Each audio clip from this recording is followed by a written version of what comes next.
Alright guys, Justin with California Grenadiers again, here with a awesome review that I've been waiting to do. I was just waiting for the shocks to come in here.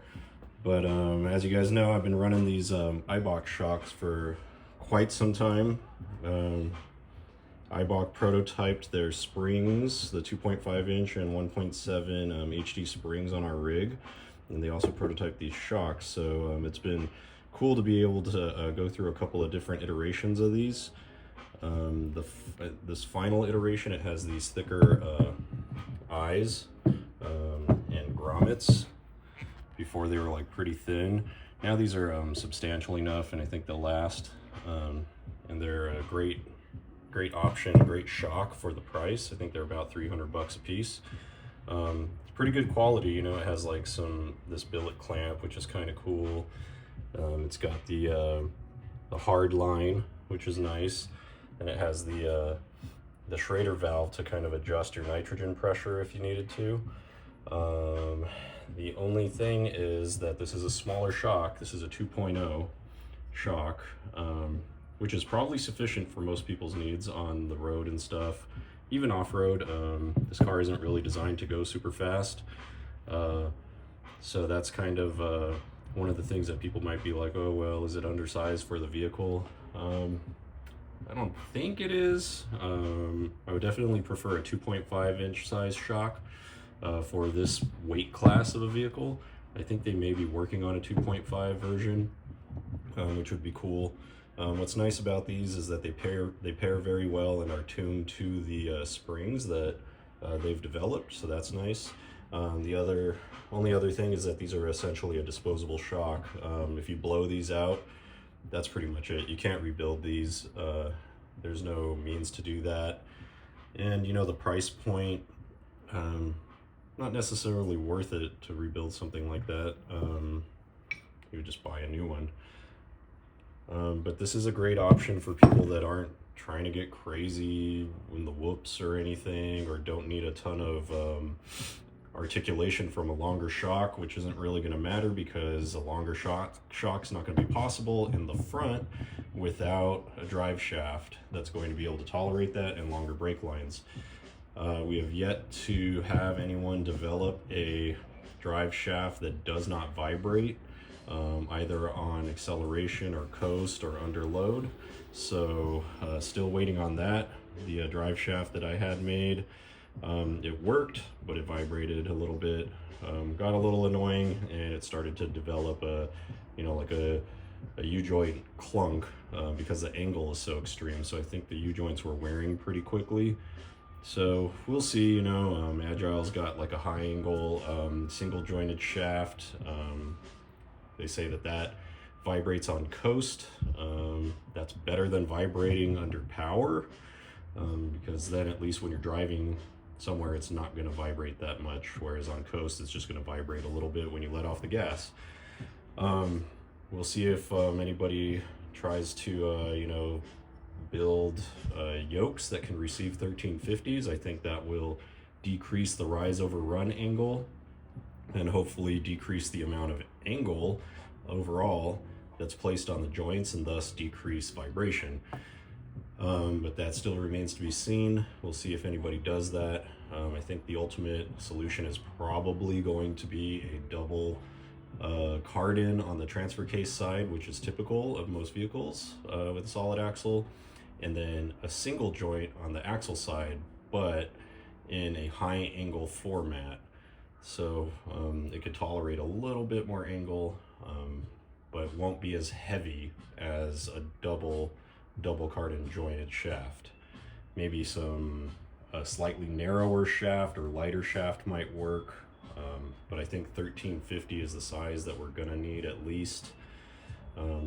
There is a shaft out there that's 1310 that I think works, that doesn't have vibrations once the phasing is corrected. But again, 1310 is a little bit small for this size of a vehicle. I'm sure it would work for most people's needs, but remains to be seen. So back to the shocks. So I've been running this for a while. Here's a comparison, side-by-side comparison. Here's the factory shock. Let's do a switcheroo here so you can kind of see the size comparison.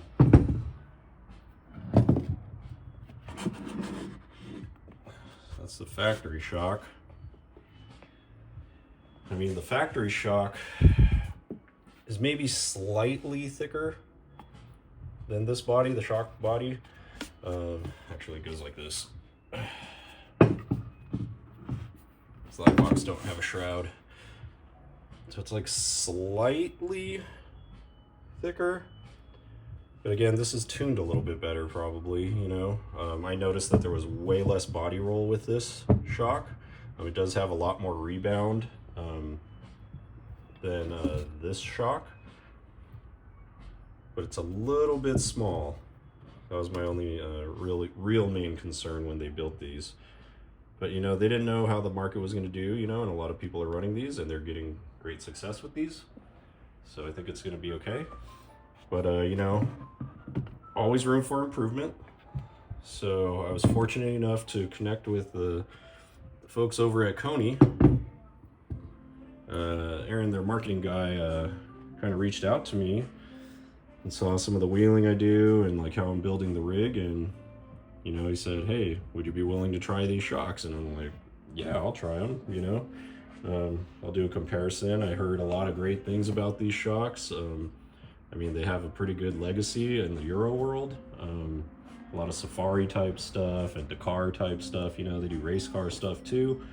But they're really just kind of known for being super durable, long lasting, reliable, you know, just throw whatever you want at it and it's going to keep going.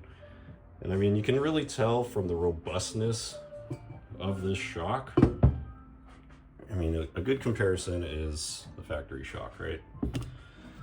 So look at the size difference in the shock body. This is almost like a 2.5 size shock. The eyes, the eyelets, and the mounts are pretty identical. Yeah, they're identical in width, and the bushings are pretty identical. Sleeves, thick, robust. I mean, when you look at, there's a good comparison here too. With the Eibach shock, this is kind of where this falls a little short. When you look at the size of that eye, I mean, it's probably sufficient, but look at the size of this. This is like massive. And all that force is being clamped down onto that. And this is like a 6,000 something pound rig. The previous sleeves were pretty, like a lot thinner than this. And that was kind of a no-go for me, so I gave them that feedback. They came out with this, you know, and it works. But, I mean, you can kind of tell without me saying much. Look at this. I mean, it is different quality, you know, like this is just a tube, you know, that's cut, whereas this is like machined and rounded, and it's nice and it's pretty, you know, and it's plenty strong. It's bitchin'. It looks cool, you know, and it works. But this guy, you could just tell it, like you could just hammer on this thing.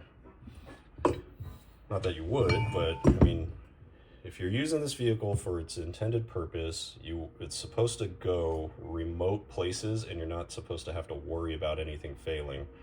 That's kind of why they build their factory shock like that, you know? The Koni took it a step further, you know, this is one of their classic shocks. It's not like they changed anything, so look at the size of this shaft too. You can see how thick that is. That's a much bigger shaft than this one is. It's kind of hard to tell, but it's much thicker. I don't know the exact specs on all the sizing of everything. I just know that the shock body, the shaft, and therefore the internals are much bigger than both the factory and the Eibach. So this is probably getting you closer to the size of the 2.5 Foxes, Bilsteins, Kings, things like that, but without you know, all the tunability and rebuildability that comes with those. This is adjustable though, which is pretty awesome. There's like a bushing or a bump stop, internal bump stop that's in here. You just have to push it out this way and push it down and pull it out. And then it has an internal adjuster. And there's a process for doing that, adjusting the compression or the rebound. It makes it essentially softer or firmer, and could help depending on your load. I'm just gonna throw it in the way that it is and kind of experiment and go from there. I'm not carrying a super heavy load, so I think it's gonna be okay. But it's gonna be interesting to see how this rides in comparison to this and to this. The feel of this feels similar to this, just by hand. This, you have to put a lot of force to compress it, and it wants to rebound. This, you can compress it by hand, you can pull it out by hand, same here. This feels slightly harder, but that's probably because it has bigger valving and bigger components inside. So this is probably gonna take a lot more abuse than this, and probably more abuse than this. But it'll be really interesting to see how this rides compared to this. I've been rolling on this for like, I don't know, a while, maybe like a year now almost, I guess. So I'm pretty familiar how this handles, and pretty excited to see how this is gonna work out. But yeah, I just got the rest in today. Wanted to show you guys what they all kind of look like together next to each other, so you can kind of get a comparison. Because, you know, everybody talks about how their shock is the best and best engineering and yada yada, and you know, but you don't always get to see them side by side. Like, you go to the King booth, you see the Kings, you know, and maybe you have an idea of what your factory shock looks like, so you can kind of compare, or the Foxes, you know, etc. This isn't going to be in the same class as those shocks. This is not rebuildable. This is not tunable in that sense. It doesn't have a remote reservoir. It doesn't have a compression adjustability knob like the Foxes or the Kings or the Radflows or the Bilsteins, anything like that. It's just a simple, no nonsense shock absorber. Kind of like this. I mean, it has the remote reservoir for a little bit of extra cooling, but if you compare the size of the body and the reservoir to just the body of this, I mean, it's almost probably carrying the same amount of fluid and the same amount of cooling capacity. The only issue is that while this is dampening, it's going to be generating more heat here, whereas this might cool it a little bit quicker, even though the surface area isn't as big. So again, that's going to kind of require some testing and seeing what it all rides like, comparison. I mean, I don't rip this thing through the desert. That's not its intended purpose, so it's okay. It's just going to be really cool to have this really robust shock in here to kind of go with the theme of the car. Get you there, get you back, no issues. So let me know what you guys think, if you guys are already running these, if you're planning on running these, if you're running these, or you want to run these, or if you're just running factory, if you're running the Kings, the Radflows, the Fox, Bilstein, Old Man Emus, you know, there's all kinds of shocks that you can run in this thing. But let me know what you guys are running and how you guys feel about them, what you guys think, and what you guys would like to see these shocks do. And I'll let you know how they perform. I'll be driving out to Arizona to Overland Expo West, and I'll have a fair amount of time behind the wheel to test it on the highway, and then I believe we're going to do Broken Arrow out there one of the nights. So I'll let you guys know how it goes, and if you happen to be out in Flagstaff for the expo, please swing by the booth, check out the Koni shocks that'll be on the rig, and the rest of the cool products that'll be on display in the Trail Racks booth. So let me know what you guys think. Thanks for watching.